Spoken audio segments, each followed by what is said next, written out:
Bonjour tout le monde. Dans cette nouvelle vidéo, on va voir le transistor bipolaire et on va trouver sa droite d'attaque. D'accord? Donc, pour calculer la droite d'attaque, bien sûr, on doit utiliser le théorème de Debner appliqué à un montage de transistor. Donc, voilà notre montage. Ici, c'est IC, ici, c'est IE, et ici, c'est IB. Donc, comme ce qu'on a dit pour la droite de charge, donc on distingue entre deux cas. La droite de charge, on la calcule soit en régime continu, ou bien régime de polarisation, ou bien on la calcule en régime dynamique. D'accord? Ça veut dire les tensions dépendent et les courants dépendent du temps.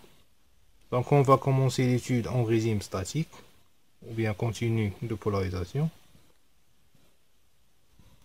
Donc pour le régime de polarisation, qu'est-ce qu'on a dit? Donc les capacités,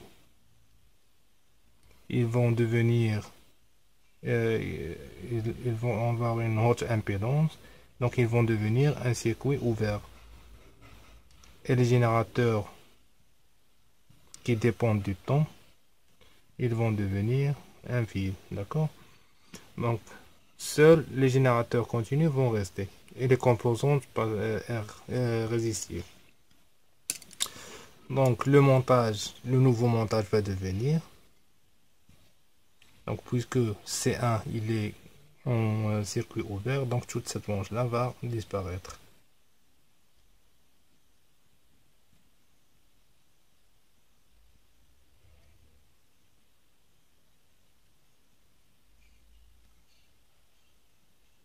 Donc ça c'est circuit ouvert, donc il va disparaître aussi.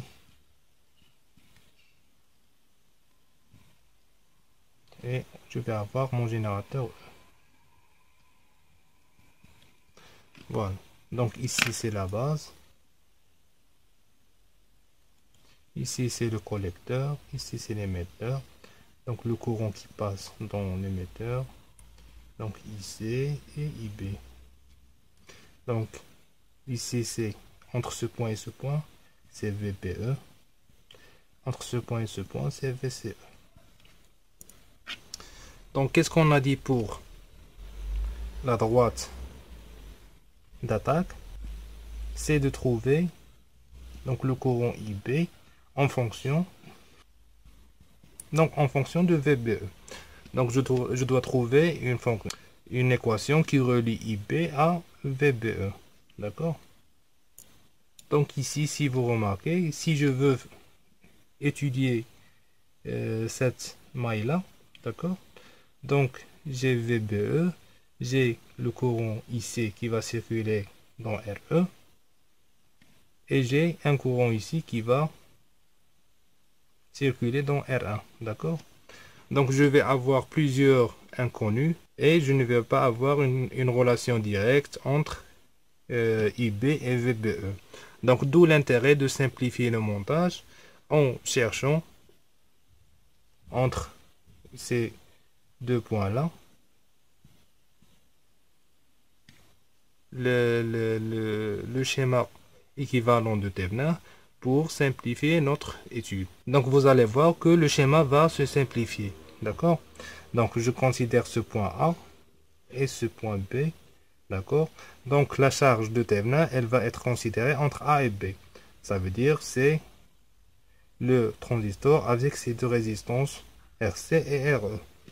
Donc qu'est-ce que je vais avoir? Donc je vais devoir trouver R Thévenin et E Thévenin. Donc je rappelle, pour trouver R Thévenin, qu'est-ce que je dois faire? Donc éteindre le générateur et enlever la charge. Donc c'est ce que je vais faire. Donc le montage va devenir, donc ici c'est R2, ici c'est R1, donc ici c'est mon point A, Donc, ce point A. Donc, la charge, elle est débranchée. Et le générateur, il va se court-circuiter parce qu'on va l'éteindre. Et voilà le montage. Donc, ce point, c'est B et ce point, c'est A. Donc, j'ai enlevé la charge et j'ai éteint le générateur. Donc, RTVNA entre A et B. Donc, je commence par le point A. Qu'est-ce que je vais avoir? Deux chemins possibles. Donc, un chemin qui contient R2 vers B et un chemin qui contient R1 vers B. D'accord? Donc, RTVNA, ce n'est que R1 en parallèle avec R2 et qui est égal à R1 R2 sur la somme. Donc voilà, j'ai trouvé la résistance de TEVNA. Donc maintenant, il nous reste à trouver le générateur de TEVNA. Qu'est-ce qu'on fait pour trouver le générateur? Donc, on enlève juste la charge et le générateur, va rester. Donc, on enlève juste la charge dans le montage original. Donc, ça veut dire quoi? Le montage va devenir... Donc, ici, c'est R2. Ici, c'est R1. Donc, la charge, voilà, elle est débranchée. Le générateur, je vais le remettre. Et voilà, mon B et mon A. Donc, RTVNA, ce n'est que la tension à vide entre A et B.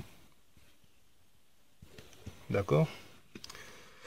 Donc, puisqu'on a enlevé la charge, donc le courant qui va circuler dans la résistance R2, il va passer aussi par la résistance R1. Et de ce fait, les résistances R2 et R1, ils sont en série. Et qu'est-ce que je cherche? Je cherche VAB. Donc, ce point-là, c'est ce point-là. Et ce point-là, c'est ce point-là. Donc, je cherche la tension aux bornes de la résistance R1. Donc, pour trouver cette tension-là, donc on va appliquer ce qu'on connaît. Donc, le diviseur de tension quand on a de résistance en série. Donc, ETVNA, qui est cette tension aux bornes de la résistance, va être égal à quoi? R1 divisé par R1 plus R2, donc fois E. Donc voilà, j'ai trouvé mon générateur de TEVNA. Donc maintenant, je vais établir donc le schéma simplifié de TEVNA. Donc ici, je vais avoir donc mon générateur de TEVNA, ETVNA, ma résistance de TEVNA qui est RTVNA, et entre A et B, je vais remettre la charge. Donc la charge, elle est constituée du transistor avec ces deux résistances. Donc voilà, la résistance RC.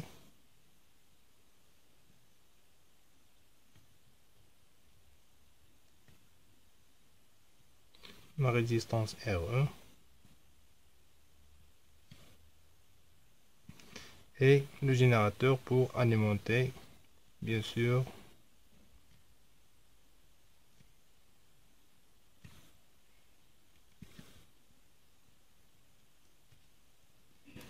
donc ici on a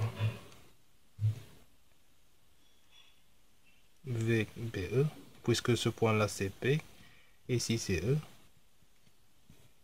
ça c'est VPE, et ça c'est IB, puisque ce point là c'est la base. D'accord? Donc voilà ici, quel était le problème? Donc pour faire la loi de Maille directement ici, donc on ne savait pas le courant qui va circuler ici, donc on ne sait pas la tension ici pour faire la loi de Maille, d'accord? C'est pour ça qu'on a utilisé le théorème de TEVNA pour simplifier le circuit, puisqu'on sait ici que le point P de la base va être connecté directement avec le générateur de TEVNA, d'accord? Et de ce fait, IB va passer directement ici. Donc je vais faire la loi de Maille. Qu'est-ce qu'il va me donner? Donc moins ETVNA Donc plus RTVNA fois IB plus VBE plus IC fois IE fois RE. D'accord? Donc IE fois RE. Et puisque IC est égal à IE et IC est égal à bêta IB, donc je vais avoir ici bêta IB fois RE.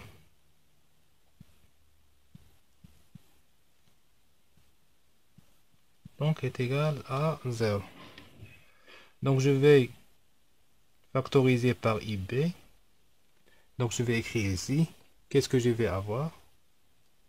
Donc IB facteur de RTVNA plus bêta RE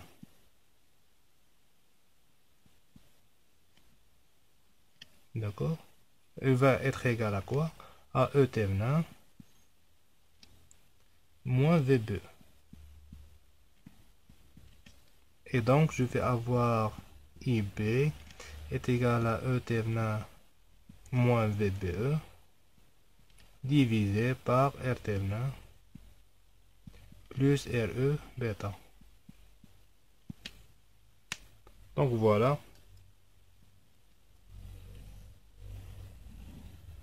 J'ai trouvé IB en fonction de VBE en régime statique ou bien en régime de polarisation. Donc pour trouver la droite, bien sûr la droite, ici on a l'équation. Donc pour tracer la droite, donc je donne à IB 0. Donc je vais trouver que VBE est égal à ETVNA. Et pour trouver I, je vais mettre VBE est égal à 0. Et je vais trouver que IB est égal à ETVNA sur RTVNA plus RE fois bêta. Donc voilà, on arrive à la fin de cette vidéo. Donc à la prochaine.